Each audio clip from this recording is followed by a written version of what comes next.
ಎಲ್ರಿಗೂ ನಮಸ್ಕಾರ. ಪ್ರೀತಿಯ SSLC ವಿದ್ಯಾರ್ಥಿಗಳೇ, ಇವತ್ತಿನ ತರಗತಿಯಲ್ಲಿ ಕರ್ನಾಟಕ ಶಾಲಾ ಪರೀಕ್ಷೆ ಮತ್ತು ಮೌಲ್ಯ ನಿರ್ಣಯ ಮಂಡಳಿ ಮಲ್ಲೇಶ್ವರಂ ಬ್ಯಾಂಗ್ಳೂರು ಇವರು 2025-26 SSLC ಮಾದರಿ ಪ್ರಶ್ನೆ ಪತ್ರಿಕೆ 1 ಹಾಗೂ ಉತ್ತರವನ್ನು ಹೊರಡಿಸಿದ್ದಾರೆ. ನಾವು ಇವತ್ತಿನ ತರಗತಿಯಲ್ಲಿ ಪ್ರಥಮ ಭಾಷೆ ಕನ್ನಡ ಹಾಗೂ ಅದರ ಉತ್ತರವನ್ನು ತಿಳಿದುಕೊಳ್ಳೋಣ. ಈಗಾಗಲೇ ಎಲ್ಲ ಸಬ್ಜೆಕ್ಟ್ನ ಮಾದರಿ ಪ್ರಶ್ನೆ ಪತ್ರಿಕೆಗಳು ಹಾಗೂ ಉತ್ತರಗಳು ಕೂಡ ಇದೆ. ನಾನು ಇದನ್ನು ವಿವರಣೆ ಮುಖಾಂತರ ತಿಳಿಸ್ಕೊಳ್ತಾ ಇದ್ದೀನಿ. ಹಾಗಾದರೆ ಪ್ರಶ್ನೆ 1 ಬಹು ಆಯ್ಕೆಯ ಪ್ರಶ್ನೆ ಅಂದರೆ 4 ಆಯ್ಕೆಗಳಿರ್ತವೆ. ಯಾವುದಾದ್ರೂ ಒಂದು ಉತ್ತರವನ್ನು ನೀವು ಸೆಲೆಕ್ಟ್ ಮಾಡಬೇಕಾಗುತ್ತೆ. ಈ ಮೇನಲ್ಲಿ ನಿಮಗೆ 6 ಪ್ರಶ್ನೆಗಳಿರ್ತವೆ. ಪ್ರಶ್ನೆ 1ಕ್ಕೆ 1 ಅಂಕ. ಪ್ರಶ್ನೆ 1, ವರ್ಗೀಯ ವ್ಯಂಜನದ ಪಂಚಮಾಕ್ಷರಗಳಿವು. ಆಪ್ಷನ್ಸ್: ಅನುನಾಸಿಕಗಳು, ಮಹಾಪ್ರಾಣಾಕ್ಷರಗಳು, ಅಲ್ಪ ಪ್ರಾಣಾಕ್ಷರಗಳು, ಯೋಗವಾಹಗಳು. ವ್ಯಂಜನಗಳಲ್ಲಿ ಕಕಗಗಂಗ, ಚಚಜಜನ, ಟಟಡಡನ, ತತದದನ, ಪಪಬಬಮ, ಎರಲವ, ಶಶ, ಸಹಳ ಏನು ವ್ಯಂಜನಾಕ್ಷರಗಳಿವೆ ಇವುಗಳನ್ನು ವರ್ಗೀಯ ಮತ್ತು ಅವರ್ಗೀಯ ಅಂತ ವಿಂಗಡಿಸಲಾಗುತ್ತೆ. ಈ ಕಕಗಗಂಗ ಈ ವ್ಯಂಜನಾಕ್ಷರಗಳಲ್ಲಿ ಕೊನೆಯ ವ್ಯಂಜನಾಕ್ಷರವು ಮೂಗಿನ ಸಹಾಯದಿಂದ ಉಚ್ಚರಿಸಲ್ಪಡುತ್ತೆ. ಹಾಗಾಗಿ ಇದನ್ನು ಅನುನಾಸಿಕ ಅಕ್ಷರಗಳು ಅಂತ ಕರೀತಾರೆ. ಹಾಗಾಗಿ ವರ್ಗೀಯ ವ್ಯಂಜನದ ಪಂಚಮ 5ನೇ ಅಕ್ಷರ ಕರೆಕ್ಟ್ ಉತ್ತರ ಅನುನಾಸಿಕಗಳು. ಪ್ರಶ್ನೆ 2, ಮಾತಂತು ಪದವು ಈ ಸಂಧಿಗೆ ಸೇರಿದೆ. ಆಪ್ಷನ್ಸ್: ಆಗಮ, ಎಣ್, ವೃದ್ಧಿ, ಲೋಪ. ಮಾತು ಪ್ಲಸ್ ಅಂತು, ಮಾತಂತು. ಇಲ್ಲಿ ಲೋಪ ಸಂಧಿ ಆಗುತ್ತೆ. Option D correct answer. ಪ್ರಶ್ನೆ 3, ಒಂದು ಪೂರ್ಣ ಕ್ರಿಯಾಪದದೊಂದಿಗೆ ಸ್ವತಂತ್ರವಾಗಿರುವ ವಾಕ್ಯ. ಆಪ್ಷನ್: ಸಂಯುಕ್ತ ವಾಕ್ಯ, ಸಂಯೋಜಿತ ವಾಕ್ಯ, ಸಾಮಾನ್ಯ ವಾಕ್ಯ, ಮಿಶ್ರ ವಾಕ್ಯ. ಕರೆಕ್ಟ್ ಆನ್ಸರ್ ಸಾಮಾನ್ಯ ವಾಕ್ಯ. ಪ್ರಶ್ನೆ 4, ಕ್ರಿಯಾಪದದ ಮೂಲ ರೂಪ. ಆಪ್ಷನ್ಸ್: ಸರ್ವನಾಮ, ಧಾತು, ನಾಮಪದ, ನಾಮಪ್ರಕೃತಿ. ಕ್ರಿಯಾಪದದ ಮೂಲ ರೂಪವನ್ನು ಧಾತು ಅಂತ ಕರೆಯಲಾಗುತ್ತೆ. ಹಾಗಾಗಿ ಆಪ್ಷನ್ ಬಿ ಕರೆಕ್ಟ್ ಆನ್ಸರ್. ಪ್ರಶ್ನೆ 5, ಲೋಕದೋಳ್ ಎಂಬ ಪದದಲ್ಲಿರುವ ವಿಭಕ್ತಿ ಪ್ರತ್ಯಯಗಳನ್ನು ಸರಿಯಾಗಿ ನೋಡ್ಕೊಳ್ಳಿ ಮಕ್ಕಳೇ. ಇದ್ರ ಮೇಲೆ ಖಂಡಿತ ಒಂದು ಪ್ರಶ್ನೆ ಇದ್ದೇ ಇರುತ್ತೆ. ಆಪ್ಷನ್ಸ್: ಪ್ರಥಮ, ತೃತೀಯ, ಸಪ್ತಮಿ, ದ್ವಿತೀಯ. ಲೋಕದೋಳ್ ಅಂತ ಬಂದಾಗ ಓಳ್ ಅಂತಕ್ಕಂತಹ ಪ್ರತ್ಯಯ ಸಪ್ತಮಿ ವಿಭಕ್ತಿದಾಗಿದೆ. ಹಾಗಾಗಿ ಆಪ್ಷನ್ ಸಿ ಕರೆಕ್ಟ್ ಆನ್ಸರ್. ಪ್ರಶ್ನೆ 6, ಮುಂಗೈ ಪದವು ಈ ಸಮಾಸಕ್ಕೆ ಉದಾಹರಣೆಯಾಗಿದೆ. ಆಪ್ಷನ್ಸ್: ಕ್ರಿಯಾ, ತತ್ಪುರುಷ, ದ್ವಿಗು, ಅಂಶಿ. ಕೈಯ ಮುಂದು ಮುಂಗೈ ಅಂದರೆ ಇದು ದೇಹದ ಒಂದು ಭಾಗವನ್ನು ಹೇಳುತ್ತೆ. ಹಾಗಾಗಿ ಇದು ಅಂಶಿ ಸಮಾಸಕ್ಕೆ ಉದಾಹರಣೆಯಾಗಿದೆ. Option D correct answer. ಹಾಗೆ ಪ್ರಶ್ನೆ 2, ಸಂಬಂಧಿ ಪದ ಬರೆಯುವುದು. ಸರಿ ಉತ್ತರಕ್ಕೆ 1 ಅಂಕ ಇರುತ್ತೆ. 4 ಪ್ರಶ್ನೆ ಇರುತ್ತೆ. ಪ್ರಶ್ನೆ 7, ವೀರ ಬೀರ ಕೊಡಲಿ ಡ್ಯಾಶ್. ಕೊಡಲಿ ಕುಠಾರ ಅಂದರೆ ಇದು ತತ್ಸಮ ತದ್ಭವ. ವೀರ ಬೀರ ಕೊಡಲಿ ಕುಠಾರ. ಕುಠಾರ ಅಂತಕ್ಕಂಥದ್ದು ನಿಮ್ಮ ಟೆಕ್ಸ್ಟ್ ಬುಕ್ಕಲ್ಲೂ ಕೂಡ ಇದೆ, ನೋಡ್ಕೊಳ್ಳಿ. ಹಾಗೆ ಪ್ರಶ್ನೆ 8, ನದಿ ರೂಢನಾಮ ವಿಜ್ಞಾನಿ ಡ್ಯಾಶ್. ವಿಜ್ಞಾನಿ ಅಂತಕ್ಕಂಥದ್ದು ಅನ್ವರ್ತನಾಮ ಅಂದರೆ ವರ್ತನೆಯ ಮೇಲೆ ಬಂದಿರತಕ್ಕಂತಹ ನಾಮಪದಗಳು. ಇದನ್ನು ಅನ್ವರ್ತನಾಮಕ್ಕೆ ಉದಾಹರಣೆಯಾಗಿದೆ. ಹಾಗೆ ಪ್ರಶ್ನೆ 9, ಬನ್ನಿ ಬನ್ನಿ ದ್ವಿರುಕ್ತಿ. ಹಾಲು ಜೇನು ಡ್ಯಾಶ್. ಹಾಲು ಜೇನು ಜೋಡು ನುಡಿ. ಪ್ರಶ್ನೆ 10, ನೋಟ ಕೃದಂತ ಭಾವನಾಮ ಪೆರ್ಮೆ ಡ್ಯಾಶ್. ಪೆರ್ಮೆ ತದ್ದಿತಾಂತ ಭಾವನಾಮ. ವಿದ್ಯಾರ್ಥಿಗಳೇ, ಈ ವ್ಯಾಕರಣಕ್ಕೆ ಸಂಬಂಧಿಸಿದ ಪ್ರಶ್ನೆ ಏನಿದೆ ಅದು ನಿಮ್ಮ ಟೆಕ್ಸ್ಟ್ ಬುಕ್ ಒಳಗಡೆ ಇರತಕ್ಕಂತಹ ಪ್ರಶ್ನೆ ಆಗಿರುತ್ತೆ. ದಯವಿಟ್ಟು ನೀವು ಆಚೆ ಕಷ್ಟಪಟ್ಟು ಓದ್ತಕ್ಕಂಥ ಅವಶ್ಯಕತೆ ಇಲ್ಲ. ನಿಮ್ಮ ಪುಸ್ತಕವನ್ನು ಸರಿಯಾಗಿ ನೀವು ಓದಬೇಕಾಗುತ್ತೆ. ವ್ಯಾಕರಣಕ್ಕೆ ಸಂಬಂಧಿಸಿರತಕ್ಕಂಥದ್ದು ಪ್ರತಿ ಪಾಠ ಅಥವಾ ಪದ್ಯದ ನಂತರ ಏನಿರುತ್ತೆ ಭಾಷಾಭ್ಯಾಸದಲ್ಲಿ ಅದನ್ನು ನೀವು ಸರಿಯಾಗಿ ಓದ್ಕೊಳ್ಳಿ. ಒಂದೊಂದು ವಾಕ್ಯದಲ್ಲಿ ಉತ್ತರ ಬರೆಯೋದು. ಇಲ್ಲಿ 7 ಪ್ರಶ್ನೆ ಇರುತ್ತೆ. ಪ್ರಶ್ನೆ 1ಕ್ಕೆ 1 ಅಂಕ. ಪ್ರಶ್ನೆ 11, ಭಾಷೆ ಯಾವುದಕ್ಕೆ ಸಾಧನವಾಗಿದೆ? ನಮ್ಮ ಸುತ್ತಮುತ್ತಲಿನವರೊಡನೆ ವ್ಯವಹರಿಸುವುದಕ್ಕೆ ಹಾಗೂ ವಿಚಾರ ವಿನಿಮಯ ಮಾಡುವುದಕ್ಕೆ ಭಾಷೆ ಒಂದು ಅಮೂಲ್ಯ ಸಾಧನವಾಗಿದೆ. ಶಾನುಭೋಗರು ಚಿಕ್ಕನಾಯಕನಹಳ್ಳಿಗೆ ಏಕೆ ಹೋಗಿದ್ದರು? ಶಾನುಭೋಗರು ಚಿಕ್ಕನಾಯಕನಹಳ್ಳಿಗೆ ಇರಸಾಲಿಗಾಗಿ ಹೋಗಿದ್ದರು. ಪ್ರಶ್ನೆ 13, ಲೇಖಕರು ವರ್ಣಿಸಿದ ಲಂಡನ್ನಿನ ಪೇಟೆಯಲ್ಲಿರುವ ಸ್ಟೇಷನರಿ ಅಂಗಡಿಯ ಹೆಸರೇನು? ಲೇಖಕರು ವರ್ಣಿಸಿದ ಲಂಡನ್ ನಗರದ ಸ್ಟೇಷನರಿ ಅಂಗಡಿಯ ಹೆಸರು ಊಲ್ವರ್ಥ. ಪ್ರಶ್ನೆ 14, ಕಾಶ್ಯಪಿ ವಿದ್ಯಾಭ್ಯಾಸಕ್ಕಾಗಿ ತನ್ನ ಮಕ್ಕಳನ್ನು ಯಾರ ಬಳಿಗೆ ಕಳುಹಿಸಿದಳು? ಕಾಶ್ಯಪಿ ವಿದ್ಯಾಭ್ಯಾಸಕ್ಕಾಗಿ ತನ್ನ ಮಕ್ಕಳನ್ನು ತನ್ನ ಸಹೋದರ ಸೂರ್ಯಮಿತ್ರನ ಬಳಿಗೆ ಕಳುಹಿಸಿದಳು. ಪ್ರಶ್ನೆ 15, ಹಲಗಲಿಯ ಗುರುತು ಉಳಿಯದಂತಾದುದು ಏಕೆ? ಹಲಗಲಿಯ ಮೇಲೆ ಬ್ರಿಟಿಷ್ ಸರ್ಕಾರದ ದಂಡು ದಾಳಿ ಮಾಡಿ ಬೆಂಕಿ ಹಚ್ಚಿದ್ದರಿಂದ ಹಲಗಲಿಯ ಗುರುತು ಉಳಿಯದಂತಾಯಿತು. ಪ್ರಶ್ನೆ 16, ಕುಂಭಸಂಭವ ಎಂದು ಯಾರನ್ನು ಕರೆಯಲಾಗಿದೆ? ದ್ರೋಣಾಚಾರ್ಯರನ್ನು ಕುಂಭಸಂಭವ ಎಂದು ಕರೆಯಲಾಗಿದೆ. ಪ್ರಶ್ನೆ 17, ಪುಟ್ಟಪೋರಿ ಏನು ಮಾಡುತ್ತಿದ್ದಾಳೆ? ಪುಟ್ಟಪೋರಿ ಮುಸುರೆ ತಿಕ್ಕುತ್ತಿದ್ದಾಳೆ. ಹಾಗೆ ಮುಂದಿನ ಪ್ರಶ್ನೆ 3-4 ವಾಕ್ಯಗಳಲ್ಲಿ ಉತ್ತರ ಬರೆಯಿರಿ. ಇಲ್ಲಿ 10 ಪ್ರಶ್ನೆ ಇರುತ್ತೆ. ಪ್ರಶ್ನೆ 1ಕ್ಕೆ 2 ಅಂಕ. ಪ್ರಶ್ನೆ 18 ವ್ಯಾವಹಾರಿಕ ಮತ್ತು ಗ್ರಾಂಥಿಕ ಭಾಷೆಯ ಲಕ್ಷಣಗಳು ಯಾವುವು? ವಿದ್ಯಾರ್ಥಿಗಳೇ, ಈ ಉತ್ತರಗಳು ಲೆಂದಿ ಇರೋದ್ರಿಂದ ಹೇಳಲ್ಲ, ಇದನ್ನು ಸ್ಕ್ರೀನ್ಶಾಟ್ ತೆಗೆದು ಓದ್ಕೊಳ್ಳಿ. ನಿಮ್ಮ ಶಿಕ್ಷಕರು ಈ ಆನ್ಸರನ್ನು ಹೇಳಿದರೆ ನೀವು ಅದನ್ನು ಓದ್ಕೊಳ್ಳಿ. ಹಾಗೆ ಪ್ರಶ್ನೆ 19 ನಾಲ್ವಡಿ ಕೃಷ್ಣರಾಜ ಒಡೆಯರ ಕಾಲದಲ್ಲಿ ಕಾರ್ಯರೂಪಕ್ಕೆ ಬಂದ ನೀರಾವರಿ ಯೋಜನೆಗಳು ಯಾವುವು? ಹಾಗೆ ಪ್ರಶ್ನೆ 20 ಲಂಡನ್ನಿನ ಹೆಣ್ಣು ಮಕ್ಕಳು ಯಾವ ಯಾವ ಕೆಲಸದಲ್ಲಿ ನಿಯುಕ್ತರಾಗಿರುತ್ತಾರೆ? ಪ್ರಶ್ನೆ 21 ಸೂರ್ಯಮಿತ್ರನು ಮಾವನೆಂದು ತಿಳಿದಾಗ ವಾಯುಭೂತಿಯ ಪ್ರತಿಕ್ರಿಯೆ ಹೇಗಿತ್ತು? ಪ್ರಶ್ನೆ 22 ಹೊಸಗಾಲದ ಹಸುಮಕ್ಕಳನ್ನು ಹಕ್ಕಿ ಹೇಗೆ ಹರಸಿದೆ? ಪ್ರಶ್ನೆ 23 ಹಲಗಲಿಗೆ ದಂಡು ಬರಲು ಕಾರಣವೇನು? ಪ್ರಶ್ನೆ 24 ಭಗತ್ ಸಿಂಗನ ತಾಯಿಯ ಕಣ್ಣುಗಳಿಂದ ನೀರು ಧಾರಾಕಾರವಾಗಿ ಹರಿಯಲು ಕಾರಣವೇನು?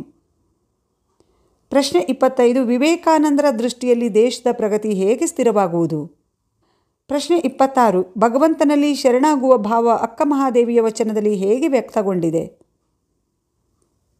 ಪ್ರಶ್ನೆ 27 ಪೈಗಳ ತಮ್ಮನ ನೂಲು ಮದುವೆ ಸಿದ್ಧತೆ ಹೇಗೆ ನಡೆಯುತ್ತಿತ್ತು? ಹಾಗೆ ಮುಂದಿನ ಪ್ರಶ್ನೆ ಕವಿಗಳ ಸಾಹಿತಿಗಳ ಜನ್ಮಸ್ಥಳ ಕಾಲಕೃತಿ ಮತ್ತು ಪ್ರಶಸ್ತಿಗಳನ್ನು ಕುರಿತು ವಾಕ್ಯ ರೂಪದಲ್ಲಿ ಬರೆಯೋದು. ಇಲ್ಲಿ 2 ಕವಿಕೃತಿ ಪರಿಚಯವನ್ನು ಕೊಟ್ಟಿರ್ತಾರೆ. ಪ್ರಶ್ನೆಯೊಂದಕ್ಕೆ 3 ಅಂಕ. ಮೊದಲನೇದು ದೇವನೂರು ಮಹಾದೇವ, ಪ್ರಶ್ನೆ 28ರಲ್ಲಿ ದೇವನೂರು ಮಹಾದೇವ ಕೊಟ್ಟಿದ್ದಾರೆ. ಹಾಗೆ ಪ್ರಶ್ನೆ 29 ಪಂಪ. ವಿದ್ಯಾರ್ಥಿಗಳೇ, ಪಂಪನ ಕುರಿತು ಇಷ್ಟೇ ಇದೆ, ನೀವು ಟೆಕ್ಸ್ಟ್ ಬುಕ್ಕಲ್ಲಿ ಎಷ್ಟೇ ಇದೆಯೋ ಅಷ್ಟೇ ಬರೀರಿ. ಹಾಗೆ ಮುಂದಿನ ಪ್ರಶ್ನೆ ಪ್ರಸ್ತಾರ ಹಾಕಿ ಗಣ ವಿಭಾಗಿಸಿ ಛಂದಸ್ಸನ್ನು ಹೆಸರಿಸೋದು. 2 ಸಾಲನ್ನು ಕೊಟ್ಟರೆ ಮತ್ತು ಮೊದಲನೇ ಸಾಲು 12 ಇದ್ದು 2ನೇ ಸಾಲಿನಲ್ಲಿ ಗುರುಲಘು ಹಾಕಿದಾಗ 20 ಬಂದರೆ ಅದು ಕಂದ ಪದ್ಯ ಅನ್ನೋದನ್ನು ನೀವು ಗುರುತಿಸಿ. ಹಾಗೆ ನೀವು ಇದನ್ನು ಗುರುಲಘು ಹಾಕಿ ಗಣವಿಂಗಡಣೆ ಮಾಡಿ ಅದರ ಮೇಲೆ ಅಂಕವನ್ನು ಬರೆದು ಇದು ಮಾತ್ರಾಗಣ ಆಧಾರಿತ ಕಂದ ಪದ್ಯ ಅಂತ ಬರೀಬೇಕು. ನೀವು ಅಲಂಕಾರವನ್ನು ಹೆಸರಿಸಿ ಲಕ್ಷಣ ಬರೆದು ಸಮನ್ವಯ ಮಾಡೋದು. ಇದನ್ನು ಈಗಾಗಲೇ ಸಾಕಷ್ಟು ಸಾರಿ ಹೇಳಿದ್ದೀನಿ ವಿದ್ಯಾರ್ಥಿಗಳೇ. ಈ ಉದಾಹರಣೆ ಇದಕ್ಕೋಸ್ಕರ ವಿಡಿಯೋಗಳನ್ನು ಕೂಡ ನಾನು ಮಾಡಿ ಅಪ್ಲೋಡ್ ಮಾಡಿದ್ದೀನಿ. ಅಲಂಕಾರದ ಕುರಿತು ನೋಡ್ಕೊಳ್ಳಿ. ಮಾರಿಗೌತಣವಾಯಿತು ನಾಳಿನ ಭಾರತವು, ಇಲ್ಲಿ ಅಲಂಕಾರದ ಹೆಸರು ರೂಪಕಾಲಂಕಾರ. ಹಾಗೆ ಲಕ್ಷಣ ಬರೀರಿ, ಉಪಮೇಯ ಉಪಮಾನ, ಮತ್ತು ಇದನ್ನು ಸಮನ್ವಯಗೊಳಿಸೋದನ್ನು ಬರೆಯಿರಿ. ಗಾದೆ ಮಾತನ್ನು ವಿಸ್ತರಿಸಿ ಬರೆಯೋದು, ಇದು 3 ಅಂಕದ ಪ್ರಶ್ನೆ ಆಗಿರುತ್ತೆ. 2 ಗಾದೆ ಮಾತನ್ನು ಕೊಟ್ಟಿರ್ತಾರೆ, 2ರಲ್ಲಿ ಯಾವುದಾದ್ರೂ ಒಂದನ್ನು ಬರಿಬೇಕು. ಮೊದಲನೇದಾಗಿ ಕೈ ಕೆಸರಾದರೆ ಬಾಯಿ ಮೊಸರು ಮತ್ತು ಮನಸ್ಸಿದ್ದರೆ ಮಾರ್ಗ. ಈ 2 ಗಾದೆ ಮಾತುಗಳನ್ನು ಉದಾಹರಣೆ ಸಹಿತ ಬರೆದಿರ್ತಕ್ಕಂತಹ ವಿಡಿಯೋವನ್ನು ನಾನು ಹಾಕಿದ್ದೀನಿ, ನೋಡ್ಕೊಳ್ಳಿ. ಸೊ ಇದು ಕೂಡ ಚೆನ್ನಾಗೇ ಇದೆ. ಹಾಗೆ ಮನಸ್ಸಿದ್ದರೆ ಮಾರ್ಗ.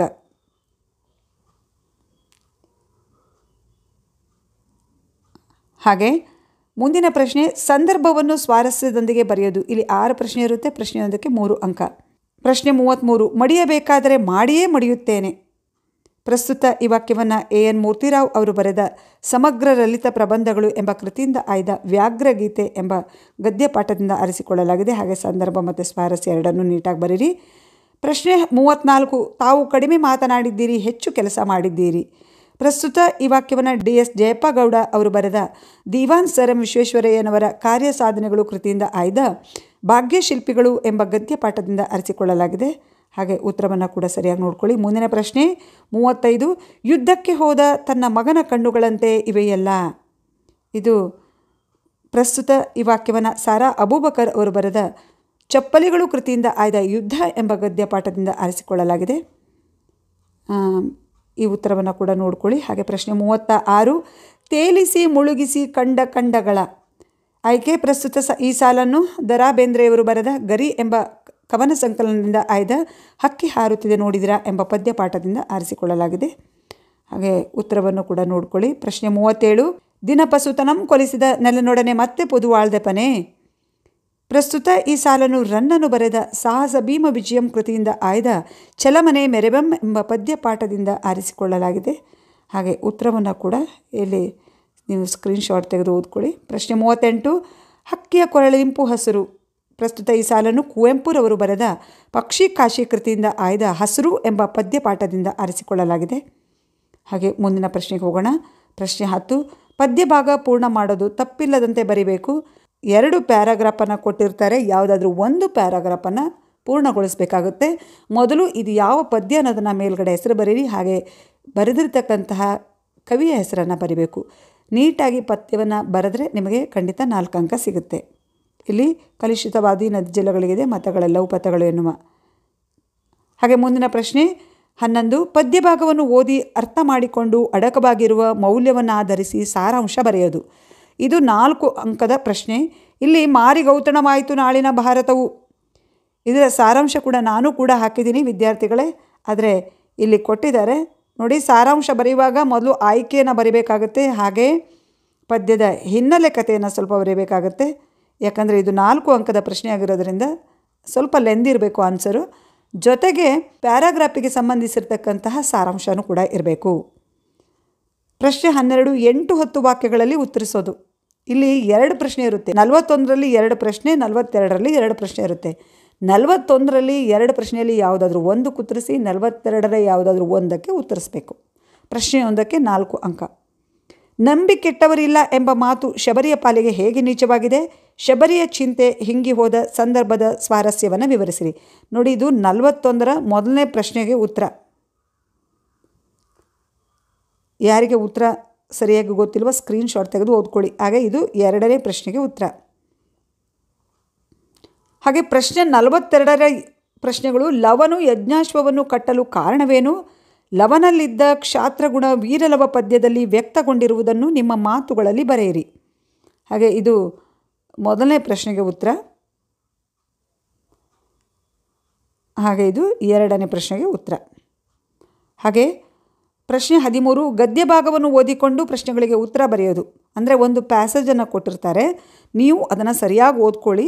ಹಾಗೆ 2 ಅಂಕದ 2 ಪ್ರಶ್ನೆ ನಿಮಗೆ ಕೊಟ್ಟಿರ್ತಾರೆ, ಅದಕ್ಕೆ ಅನುಗುಣವಾಗಿರ್ತಕ್ಕಂತಹ ಉತ್ತರವನ್ನು ಬರೀಬೇಕು. ನೀವು ಟೈಮನ್ನು ಉಳಿಸ್ಬೇಕು ಅಂತಾದರೆ ಮೊದಲು ಪ್ರಶ್ನೆಯನ್ನು ಓದಿಕೊಂಡು ಪ್ಯಾಸೇಜನ್ನು ಓದ್ಕೊಂಡ್ರೆ ತುಂಬ ಬೇಗ ಆಗುತ್ತೆ. ಅಂದರೆ ಉತ್ತರವನ್ನು ಸುಲಭವಾಗಿ ಹುಡುಕ್ಬೋದು. ಇಲ್ಲಿ ನಿಮಗೆ ಆ 2 ಪ್ರಶ್ನೆಗಳಿಗೆ ಉತ್ತರವನ್ನು ಕೂಡ ಕೊಟ್ಟಿದ್ದಾರೆ. ಹಾಗೆ ಮುಂದಿನ ಪ್ರಶ್ನೆ ಪತ್ರಲೇಖನ ಬರೆಯೋದು. ಪ್ರಶ್ನೆ 14 ನೋಡಿ, ಇಲ್ಲಿ ಈ ಪ್ರಶ್ನೆಗೆ 5 ಅಂಕ ಇರುತ್ತೆ. ಯಾವುದಾದ್ರೂ ಒಂದು ಪತ್ರಲೇಖನವನ್ನು ಬರೀಬೇಕು. ಅಂದರೆ 44 ಪ್ರಶ್ನೆ 44ರಲ್ಲಿ 2 ಪ್ರಶ್ನೆ ಇದೆ, ಅದರಲ್ಲಿ ಯಾವುದಾದ್ರೂ ಒಂದನ್ನು ಬರಿಬೇಕು. ನಿಮ್ಮನ್ನು ಚಿಕ್ಕಮಗಳೂರು ಜಿಲ್ಲೆಯ ಕೊಪ್ಪ ತಾಲೂಕಿನ ಗುಡ್ಡೆತೋಟ ಗ್ರಾಮದ ನಿವಾಸಿ ಅನ್ನಪೂರ್ಣ ಎಂದು ಭಾವಿಸಿಕೊಂಡು ಗ್ರಾಮದಲ್ಲಿ ಸರ್ಕಾರಿ ಪದವಿ ಪೂರ್ವ ಕಾಲೇಜು ಆರಂಭಿಸುವಂತೆ ಕೋರಿ ಶಿಕ್ಷಣ ಸಚಿವರಿಗೆ ಪತ್ರವನ್ನು ಬರೀಬೇಕು.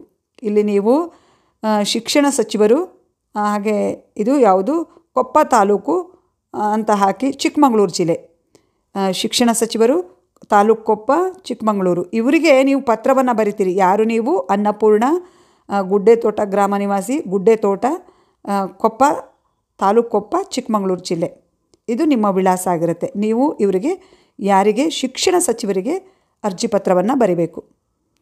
ಹಾಗೆ ಮುಂದಿನ ಪ್ರಶ್ನೆ, ನಿಮ್ಮನ್ನು ಹಾಸನದ ಸರ್ಕಾರಿ ಪ್ರೌಢಶಾಲೆಯ ವಿದ್ಯಾರ್ಥಿ ಮೋಹನ ಎಂದು ಭಾವಿಸಿಕೊಂಡು ಪಾಲಕರ ಸಭೆಗೆ ಆಹ್ವಾನಿಸಿ ಶಿವಮೊಗ್ಗದಲ್ಲಿ ವಾಸವಾಗಿರುವ ಶಾರದಾ ಎಂಬ ಹೆಸರಿನ ತಾಯಿಗೆ ಪತ್ರವನ್ನು ಬರೀಬೇಕು.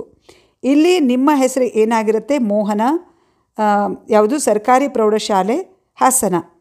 ಇವರು ಪಾಲಕರ ಸಭೆಗೆ ಅಂದರೆ ಪೇರೆಂಟ್ಸ್ ಮೀಟಿಂಗಿಗೆ ಬರೋಕ್ಕೆ ಹೇಳಿ ನಿಮ್ಮ ಅಮ್ಮನಿಗೆ ಶಾರದಾ ಶಿವಮೊಗ್ಗ ಅವರಿಗೆ ನೀವು ಪತ್ರವನ್ನು ಬರೀಬೇಕಾಗತ್ತೆ.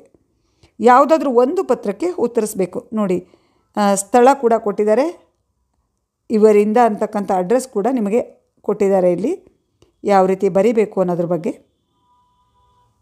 ಹಾಗೆ ಪತ್ರಲೇಖನವನ್ನು ನೀಟಾಗಿ ಕೊಟ್ಟಿದ್ದಾರೆ ನೋಡಿ.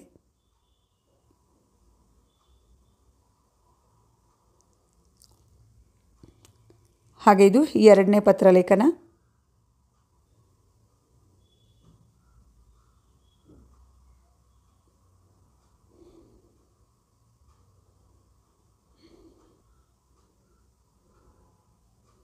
ಹಾಗೆ ಮುಂದಿನ ಪ್ರಶ್ನೆ ಪ್ರಬಂಧ ಬರವಣಿಗೆ ಅಂದರೆ ಎಸ್ಸೆ.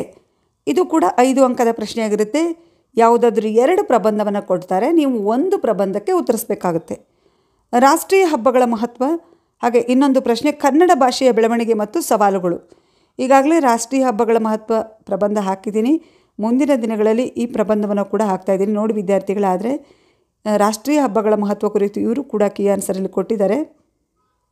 ಸರಿಯಾಗಿ ನೋಡಿಕೊಂಡು ನೀವು ಇದನ್ನು ಓದಿಕೊಂಡು ಈ ರೀತಿ ನೀವು ಪ್ರಬಂಧವನ್ನು ಬರೀರಿ. ಇದು ಬೋರ್ಡ್ನವರೇ ಹಾಕಿರ್ತಕ್ಕಂಥ ಆನ್ಸರ್ ಆಗಿರೋದ್ರಿಂದ ಇದು ಚೆನ್ನಾಗಿದೆ, ನೋಡ್ಕೊಂಡು ಬರೀರಿ. ಹಾಗೆ ಕನ್ನಡ ಭಾಷೆಯ ಬೆಳವಣಿಗೆ ಮತ್ತು ಸವಾಲುಗಳು, ಈ ಪ್ರಬಂಧ ಲೆಂದಿ ಇರೋದ್ರಿಂದ ನಾನು ಸ್ವಲ್ಪ ಬೇಗ ಬೇಗ ಮುಗಿಸ್ತಾ ಇದ್ದೀನಿ. ನೀವು ಸ್ಕ್ರೀನ್‌ಶಾಟ್ ತೆಗೆದು ಓದ್ಕೊಳ್ಳಿ.